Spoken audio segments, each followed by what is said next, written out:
Raider Nation, listen up. What's happening in Vegas right now could change the entire course of this season. There's a key piece on the offensive line stepping up big time, right when it matters most with a contract extension on the horizon.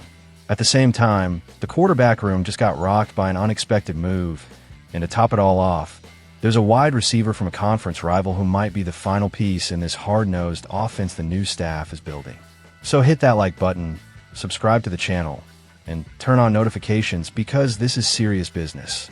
Stick with me till the end, because these updates prove the Raiders' rebuild is no longer just talk. It's happening for real, and it's starting to look like us again. Let's start with a guy not many fans talk about, but who's absolutely crucial to any offense that wants consistency: blindside protection. Kolton Miller, our starting left tackle since 2018, didn't crack the top 10 in ESPN's latest list of the best at his position, but he did get an honorable mention, which, for real, says a lot. According to one AFC scout, Miller had a slow start of 2024 due to a shoulder issue, but he finished the season at a seriously high level. The stats back it up. After giving up 6 sacks in the first 4 games, he allowed just 1 more the rest of the way. That's resilience, growth, and above all, consistency. In a league where finding a reliable tackle is tough, Miller's been a rock on that blind side. He started 107 games so far, and yeah, his rookie year was rough. He gave up 16 sacks, but he's turned into a technical and tactical anchor. Now, in a contract year, you can bet he's coming in with extra fire, looking to lock in a long-term deal with the silver and black. If he plays like he did down the stretch last season, no doubt the front office will pull out all the stops to keep him around. You just don't mess around with O-line stability, especially when you're rebuilding an entire offense from the ground up. And speaking of roster changes, a move this Monday caught a lot of folks off guard. Quarterback Carter Bradley was released.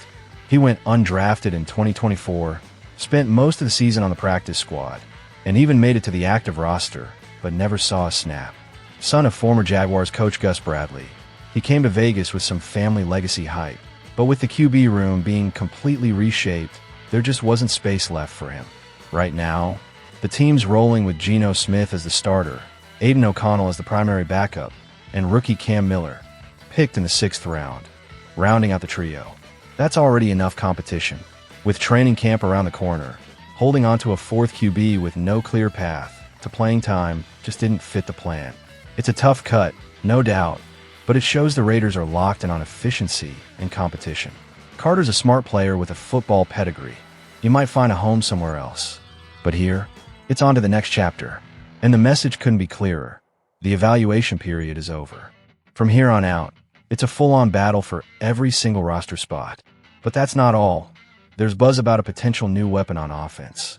Word is that veteran wide receiver Jawan Jennings, who played with the 49ers, could be on the Raiders' radar. The scoop comes from analyst Tom Vieira at USA Today, who pointed out how Jennings' playing style lines up with what Pete Carroll is building in Vegas. Now, Jennings isn't known for flashy receiving numbers, but his blocking the run game, top tier. In fact, according to Pro Football Focus, he was the highest graded wideout in run blocking last season among players with at least 200 run snaps. And that, Raider Nation, fits perfectly with Carroll's vision, a physical, ground-and-pound offense that commands respect. The choice to draft Ashton Janney in the top 10 already signaled that direction.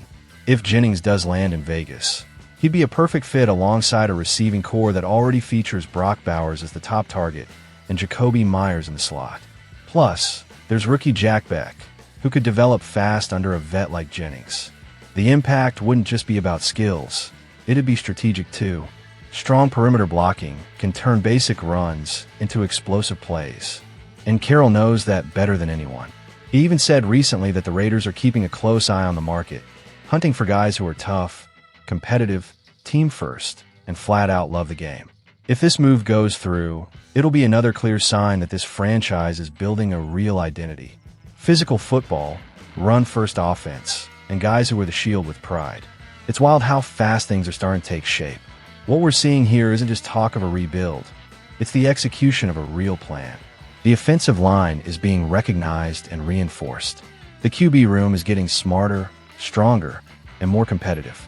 And now, the team might be adding a receiver who brings something unique and valuable to the playbook. These pieces, on their own, might seem small, but together, they paint a picture of a team with a clear vision, to be competitive, physical, and steady. And that's exactly what this fan base has been waiting for. A squad focused on the present, but building the future the right way. Now I want to hear from you, Raider Nation. Was cutting Carter Bradley the right call? And if Colton Miller shows up like he did last season, should the Raiders lock him in long term? Drop your thoughts in the comments. It helps build this community stronger. And of course, don't forget to smash that like button, subscribe to the channel, and turn on those notifications so you don't miss a beat when it comes to our Raiders. Let's make some noise, Nation. Let's go Raiders.